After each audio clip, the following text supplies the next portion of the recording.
नमस्कार, मैं हूं आपके साथ सोनिया चौहान। हरियाणा की खबरों में आप सभी का स्वागत है। रुक करते हैं खबरों की ओर। लोकसभा चुनाव नजदीक है, ऐसे में वार पलटवार का दौर जारी है।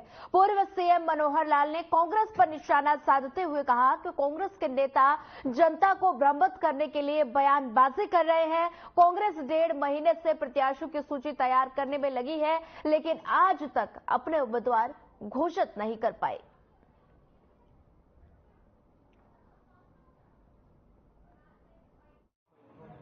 मित्रों, मैं प्राय पूरे हरियाणा में सभी लोकसभा क्षेत्रों में भी हुआ हूं और करनाल लोकसभा क्षेत्र जो कि मैं स्वयं चुनाव लड़ रहा हूं, इसलिए यहां तो विधानसभा अनुसार भी और उसके नीचे भी बहुत जगह पर मेरा आना जाना हुआ है।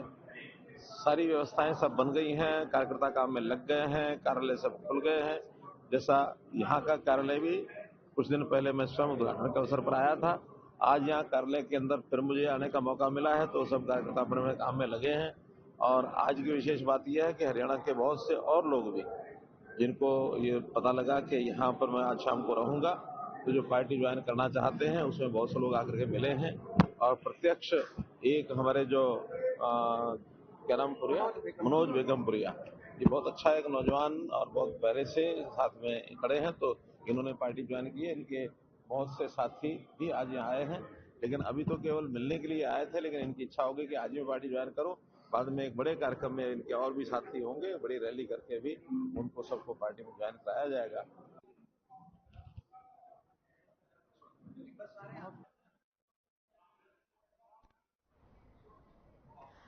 देश भर में लोकसभा चुनाव का डंका बज चुका है और एक तरफ बीजेपी ताबड़तोड़ प्रचार करने में लगी है, तो वहीं कांग्रेस ने भी अभी तक हरियाणा में अपने उम्मीदवार घोषित नहीं किए। और इसी को लेकर प्रदेश के पूर्व गृह मंत्री अनिल विज ने कांग्रेस पर तंज कसते हुए कहा कि उन्हें बड़ी सलाह दी है। उन्होंने कहा कि कांग्रेस में कोई लोकसभा उम्मीदवार नहीं है, तो वो अंबाला में एक दुकान है जहां बाराती किराए पर मिलते हैं, उसने संपर्क करें, शायद वो प्रत्याशी किराए पर दे दे।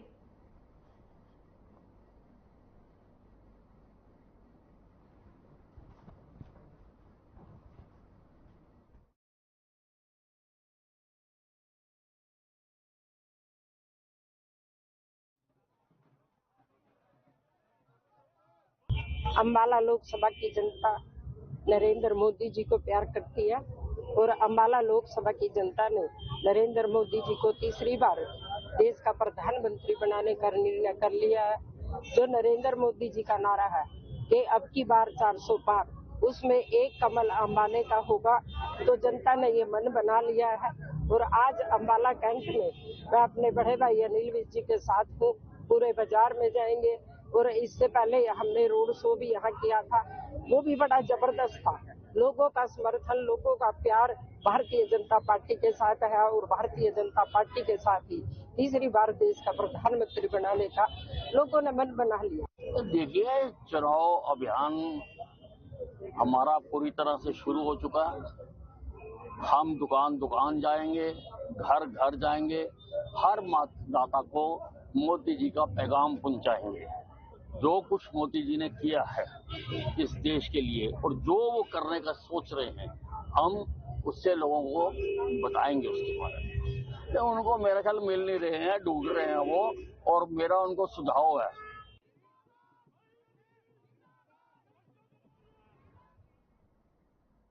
यमुनानगर में पूर्व केंद्रीय मंत्री और कांग्रेस नेता कुमारी शैलजा का बयान सामने आया, जिसमें उन्होंने बीजेपी और मोदी पर जमकर निशाना साधा। इस दौरान उन्होंने कहा कि हरियाणा में मुख्यमंत्री बदलने से कोई लाभ नहीं होगा और इसी के साथ कांग्रेस नेता नीलय सैनी के बेटे के निधन पर शोक व्यक्त करने के बाद मीडिया से बातचीत करते हुए कुमारी शैलजा ने कहा कि प्रधानमंत्री हर रोज नई नई बात करते हैं, वे समाज को बांटने की बात करते हैं। ये देश शांति और भाईचारे वाला देश है। अब देश और प्रदेश में कांग्रेस की सरकार बनेगी जो समाज के सभी वर्गों को न्याय देगी और इसे को लेकर कांग्रेस ने अपना घोषणा पत्र जारी किया है।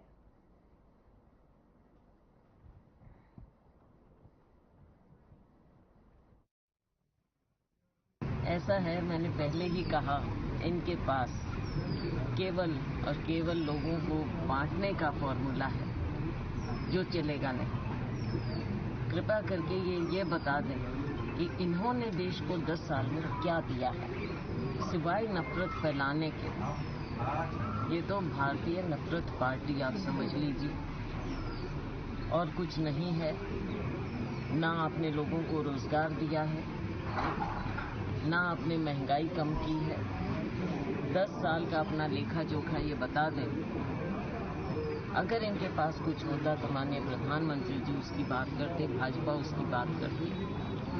आज भी केवल धर्म के नाम पर आप बंटवारे की बात करते हो। जेजेपी और बीजेपी का हरियाणा में गठबंधन टूटने के बाद आरोपों का दौर शुरू हो गया। जहां बीजेपी जेजेपी के नेताओं पर आरोप लगा रही है, तो वहीं जेजेपी के नेता भी अब खुलकर उन आरोपों पर पलटवार करते हुए नजर आ रहे हैं। ऐसे ही जेजेपी के प्रधान महासचिव दिग्विजय चौटाला ने मुख्यमंत्री नायब सिंह सैनी के उस बयान पर पलटवार किया जिसमें सीएम ने ये कहते हुए दिखे कि अगर उन्हें कोई शिकायत मिलती है तो दुष्यंत चौटाला के खिलाफ उसकी जांच कराएंगे। जिस पर पलटवार करते हुए दिग्विजय चौटाला ने कहा कि जांच तो नारायणगढ़ में माफिया गैंग पर भी होनी चाहिए। जेजेपी के उम्मीदवार राहुल फाजलपुरिया ने बीजेपी के प्रत्याशी राव इंद्रजीत पर जमकर निशाना साधा और अपनी जीत का दावा करते हुए वो नजर आए। उन्होंने कहा कि 10 साल में डीजल वाहन तो 15 साल में पेट्रोल वाहन भी बैन हो जाते हैं, लेकिन राव इंद्रजीत को तो 20 साल दे दिए, लेकिन अब जनता ने उन्हें बदलने का मूड बना लिया है।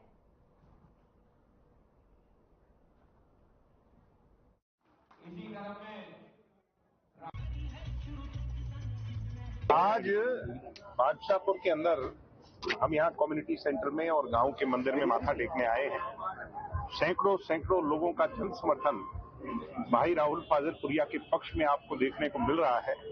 और मुझे तो अचंभा होता है कि गुड़गांव जिसको साइलेंट सीट मानते थे, आज सबसे ज्यादा ने कि जिनसे लोग संपर्क करने को डरते थे, जिनके घर जाने को डरते थे, जिनके पीए तक को फोन करने को डरते थे, कुछ ही दिनों में वो जनता के दरबार में नतमस्तक होकर के अपनी नाक को रगड़ेंगे। इस बात पर राहुल फाजलपुरिया ने उन्हें मजबूर कर दिया है। मैं बधाई दूंगा ऐसे नौजवान साथी को और दुष्यंत चौटाला जी को जिन्होंने इनमें विश्वास व्यक्त किया। और बहुत जल्द दुष्यंत जी और डॉक्टर अजय सिंह जी इनके कैंपेन में शामिल होंगे और इनके नॉमिनेशन की प्रक्रिया में शामिल होंगे। और प्रत्येक कार्यकर्ता जेजेपी का बहुत उत्साहित है। हमारे तमाम पार्टी के सीनियर नेता साथ लग करके राहुल फाजलपुरिया की जीत को निश्चित से सुनिश्चित करेंगे। भाई चर्चा जो चल रही है वो तो आप लोगों से सुनते हैं हम तो। जो चर्चा है, कहीं चिंगारी है वहीं आग होती है।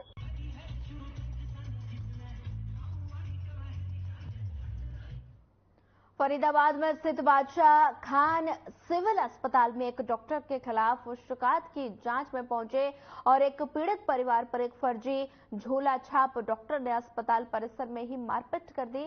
मारपीट करने के बाद डॉक्टर और बदमाश मौके से फरार हो गए।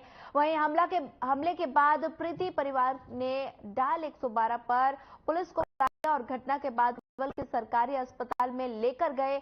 सफदरजंग अस्पताल के लिए रेफर कर दिया। सफदरजंग अस्पताल में वे पहुंचे थे जहां पर उनके बेटे को इलाज के लिए भर्ती किया गया।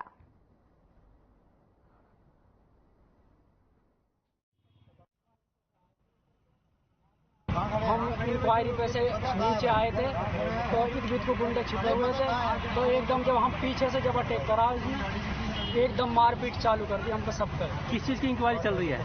पैर की इंक्वायरी चल रही थी, उसने पैर बिगाड़ दिया था। किसके खिलाफ? कौन? और साबिर के खिलाफ चल रही थी। डॉक्टर साबिर? हाँ जी, डॉक्टर साहब डॉक्टर है जी, डॉक्टर अच्छा, साबिर। कब हुआ क्या था पूरा मामला बताओ जी? हमारे लड़के का पैर का मसला था, उसने ना तो कागज दिया मुझे। मैंने उससे बोला भी तक कागज दे दे, मैं लड़के को दाखिल कर लूँ कहीं और हॉस्पिटल में कर लूँ। उसने बोला तू पिटेगा और यहाँ पे या तो यहाँ से भाग जाना है तो मारपीट होगी। किस नाम से अस्पताल है? सना मेडिकल के नाम से। सर हम 112 से आए हैं। हमारे पास सूचना आई कि बीके अस्पताल में झगड़ा हो रहा है, तो हम तुरंत आ गए। आने के बाद देखा कि झगड़े वाले जो करने वाले थे वो तो हमें नजर नहीं आया, वो चले गए। बाकी हमने संबंधित थाना को इतला कर दिया, उनकी गाड़ी आ गया और कंप्लेंटर को लेके गया। क्या बताया था उन्होंने कहा कि झगड़ा हो रहा है, हमारे साथ मारपीट कर रहा है, पहले से कोई हमारी लड़ाई झगड़ा चल रहा है, किसी डॉक्टर की बात नाम ले रहा था। ये किसी इंक्वायरी में आए थे वो लोग?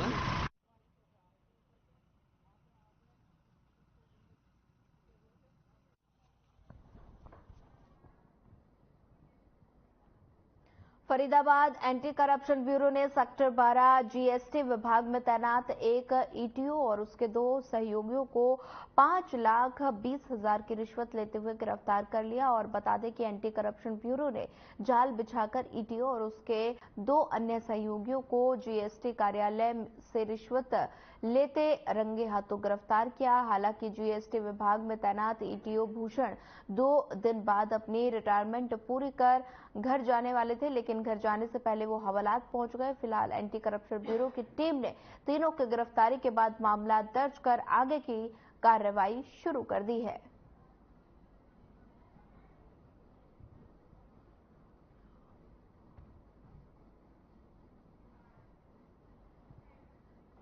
दो साथियों समेत रंगे हाथों पकड़ा गया। फरीदाबाद का ये मामला है जहां पर एंटी करप्शन ब्यूरो टीम ने बड़ी कार्रवाई की है और 5,20,000 लेते ईटीओ को गिरफ्तार किया है। साथ ही 2 साथी भी रंगे हाथ पकड़े गए।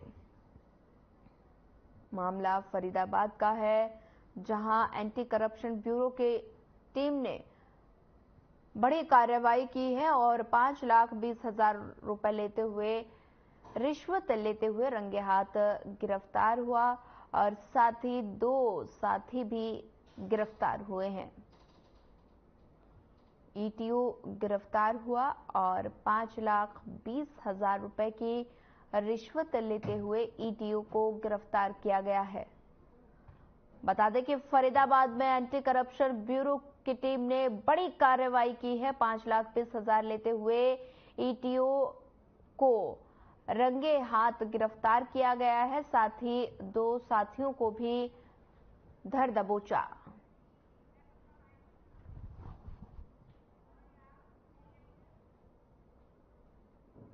मामला फरीदाबाद के सिही गांव का है जहां गांव के ही रहने वाले दोनों पक्षों के बीच में पंचायती चौपाल को लेकर पिछले काफी लंबे समय से विवाद चल रहा है और इसी को लेकर पहले भी कई बार दोनों पक्षों में झगड़े हो चुके हैं, लेकिन इस रंजिश ने एक बार फिर तूल पकड़ लिया है और एक पक्ष दूसरे पक्ष पर हमलावर हो गया। वहीं आपको बता दें आरोपी पक्ष ने पीड़ित पक्ष के ऊपर गाड़ी चढ़ा दी जिसमें पीड़ित के बाल जान बची, जिसके बाद पुलिस ने मामला दर्ज कर आगे की कार्रवाई शुरू कर दी है।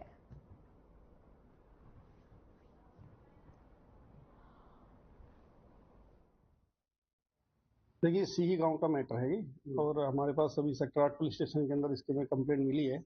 सीसीटीवी फुटेज को भी हम एक बार देख रहे हैं, दोनों तरफ से चेक कर रहे हैं और इसके अंदर जल्दी एफआईआर दर्ज करके और आरोपियों के खिलाफ सख्त से सख्त कार्रवाई की जाएगी। किस मामले को लेकर ये जो है वो लड़ाई झगड़ा है, किस बात को लेकर? ये बेसिकली गाँव में 2 ग्रुप हैं, उनका आपस में एक चौपाल को लेकर झगड़ा है, कुछ टाइम से चला रहा है। ये हमारी नॉलेज में है, मैं प्रिवेंटिव एक्शन भी पहले इसमें लिया हुआ है, बट इसमें जो ये हुआ है अभी झगड़ा, इसके ऊपर भी हम तुरंत एक्शन करेंगे और एफआईआर दर्ज कर रहे हैं। क्या है कि सर इस पे विवाद हो रहा है हमारा काफी टाइम से। ये लोग क्या है इस पर कब्जा करना चाहते हैं चौपाल पे। पहले भी 1-2 बार वारदात हो चुकी है, मारपीट हो चुकी है। एक भाई है हमारा, उसका घर उनका गांव से बाहर है रोड पे, मैं उसे छोड़ने जा रहा था, चौपाल पर बाथरूम बना हुआ है, वो चढ़ गया, मैं भी चढ़ गया उसके साथ। उसके बाद पेशाब करके जैसे हम वापस आए तो दर्शन आ गया वहाँ। दर्शन ने मेरे से कहा हाँ भाई तुम यहाँ कैसे आ गई? मैं क्यों कहा हो? अरे ये तो हमारी चौपाल है, तुम्हारी हिम्मत कैसे पड़ गई? बाहर निकलो तुम यहाँ से।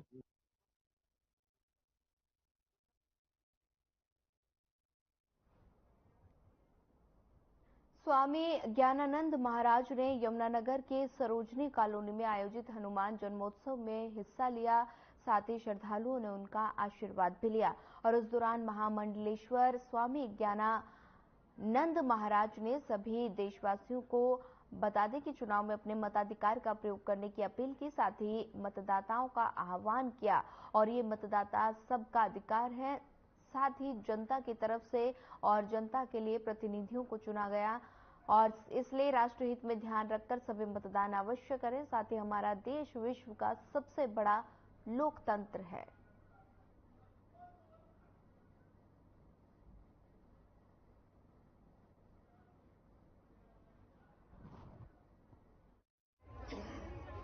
ये निश्चित है कि हमारा देश जो है विश्व का सबसे बड़ा लोकतंत्र है और लोकतंत्र की गरिमा यही है कि जो by the people, for the people, of the people,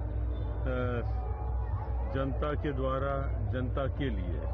तो जब जनता के द्वारा की बात आती है कि लोकतंत्र का निर्माण, तो वहाँ निश्चित है कि जनता के द्वारा, अर्थात जनता अपने मताधिकार का प्रयोग करे।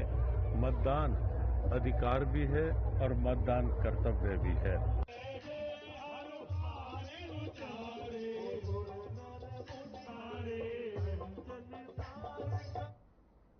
हिसार सिरसा बाईपास पर ट्रांसफार्मर में शॉर्ट सर्किट के कारण सड़क किनारे रखे रबड़ के पाइपों में आग लग गई और आग इतनी भयंकर थी कि 10 किलोमीटर दूर से भी धुएं का गुब्बार देखा जा सकता था और आग से हाउसिंग बोर्ड समेत आसपास की कॉलोनियों में धुआं घरों में घुस गया, जिससे लोगों को घुटन महसूस होने लगी। वहीं आग को बुझाने के लिए फायर ब्रिगेड की गाड़ियां मौके पर पहुंची और आग बुझाने का प्रयास किया गया, मगर आग का फैलाव इतना ज्यादा था कि दमकल विभाग की गाड़ियों को आग पर काबू पाने के लिए 1 घंटे से भी ज्यादा का समय लग गया।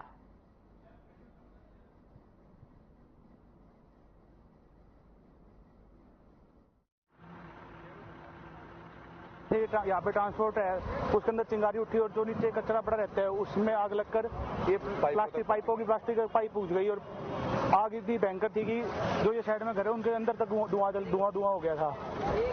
तो ये मौके पर फायर ब्रिगेड वगैरह, हाँ, फायर ब्रिगेड सही समय पे आ गई थी। फायर ब्रिगेड आ गई और कुछ हाउसिंग बोर्ड वासियों का भी सहयोग रहा, तो इससे आग काबू पाया गया, नहीं तो भारी नुकसान होने की संभावना थी। तो क्या नाम, कितने घंटे बाद आग पर काबू पाया गया? पौना घंटा, 1.5 घंटे के आसपास हो गया आराम से आग। और कोई जान माल का ना जान माल का बचाव हो गया। मैं जब आया था तो आग के ना बिल्कुल उबाल से भरे, जैसे गुब्बारे से होते हैं बड़े बड़े, उस टाइप से फैले हुए थे और घर के अंदर धुआं वगैरह जा रहा था काफी, ठीक है ना। और फायर ब्रिगेड आई हुई थी तो उन्होंने बचाव कर दिया काफी हद तक।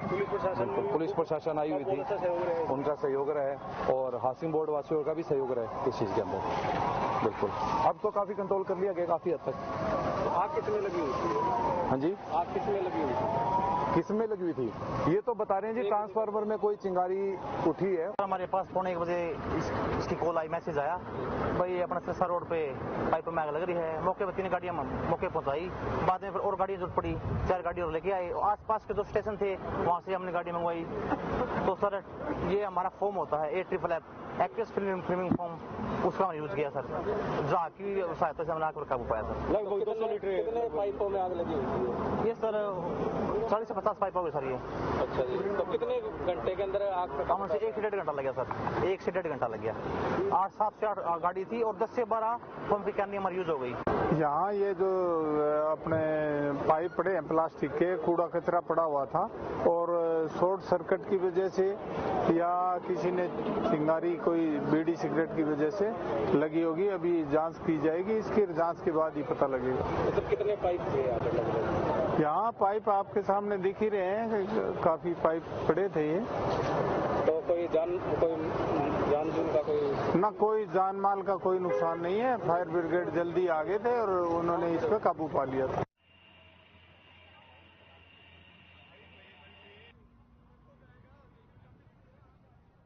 झज्जर बादली मार्ग पर गांव उखल चनाखूट में बता दें उसके पास बाइक और कार में टक्कर हो गई। बाइक सवार शख्स के सिर में गंभीर चोट लगने से उसकी मौके पर मौत हो गई। हादसे की सूचना मिलते ही थाना सदर पुलिस की टीम भी मौके पर पहुंची। मृतक बुजुर्ग के शव को कब्जे में लेकर पोस्टमार्टम के लिए झज्जर के नागरिक अस्पताल भिजवाया गया। सब इंस्पेक्टर राजेश ने बताया कि उन्हें हादसे की सूचना मिली थी। मृतक की पहचान श्री भगवान के रूप में हुई है और जो खुंगाई का रहने वाला था।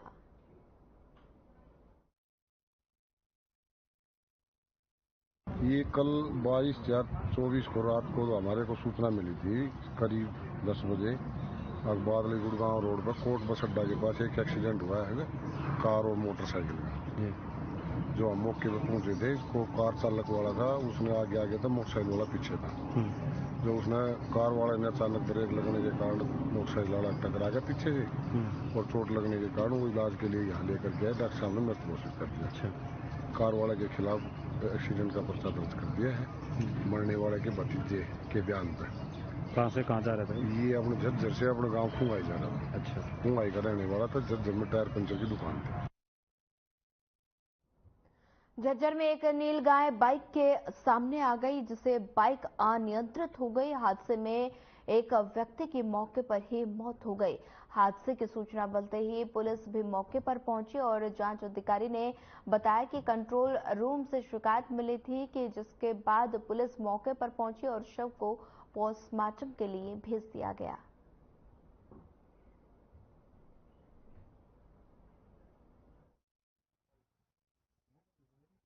मामला ये है भाई, एक्सीडेंट हो गया कल डाकला मोड़ के पास। विकास सन ऑफ जसवंत, गांव डाकला का। अचानक नील गाय आ गई, मोटरसाइकिल पर आ रहा था। ये झज्जर से अपने गांव डाकला जा रहा था। अचानक नील गाय आने के कारण उसके बचाने के चक्कर में सफेदे में इसकी मोटरसाइकिल लगी, जिससे इसके सिर में चोट लगी। चोट लगने के कारण ये पोस्टमार्टम करा दिया। पोस्टमार्टम में भी करा रहे हैं इसका।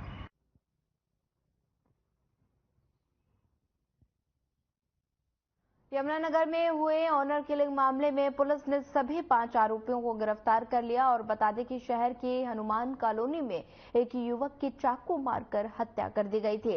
और इस मामले में थाना प्रभारी जगदीश चंद्र ने बताया कि मृतक ने प्रेम विवाह किया था और इसी के चलते सड़की पक्ष की तरफ से उन्हें जान से मारने की धमकी ली और जान ले ली, और जिसके बाद पुलिस ने मामला दर्ज कर आरोपियों को गिरफ्तार कर लिया। आरोपी गिरफ्तार है, जिसमें जो 2 सगे भाई है और दोनों ने ही अपनी बहन के लव मैरिज की का बदला लेने के लिए ये हत्या की है। और यही मेन मोटिव है उनका। और इन्होंने अपने दोस्तों के साथ मिलकर कुल 5 आरोपियों के साथ मिलकर ये हत्या की है।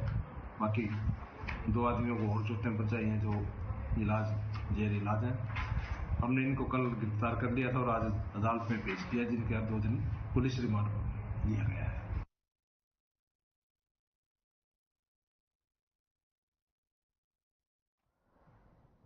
जाखल मंडी में लगातार मिलावटी सामानों की बिक्री की शिकायतों पर खाद्य सुरक्षा विभाग की तरफ से समय समय पर सैंपलिंग करवाई जा रही है। और इसी के चलते मंगलवार को भी खाद्य सुरक्षा विभाग के डॉक्टर आजाद के नेतृत्व में टीम ने जाखल मंडी की एक दुकान में देसी घी, तेल और चीनी के साथ देसी ब्रांड के पदार्थों के सैंपल लिए। और इस कार्रवाई की सूचना मिलते ही दुकानदारों में हड़कंप मच गया। और इसे लेकर खाद्य सुरक्षा अधिकारी डॉक्टर आजाद ने कहा कि जाखल शहर से लगातार मिलावटी सामान बिक्री की शिकायतें आ रही थी, जिसको लेकर शिकायत के आधार पर छापेमारी कार्रवाई की गई है।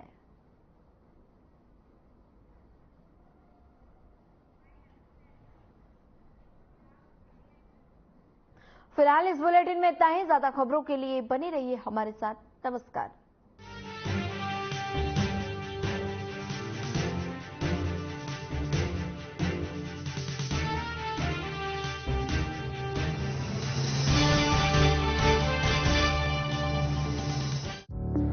True Constant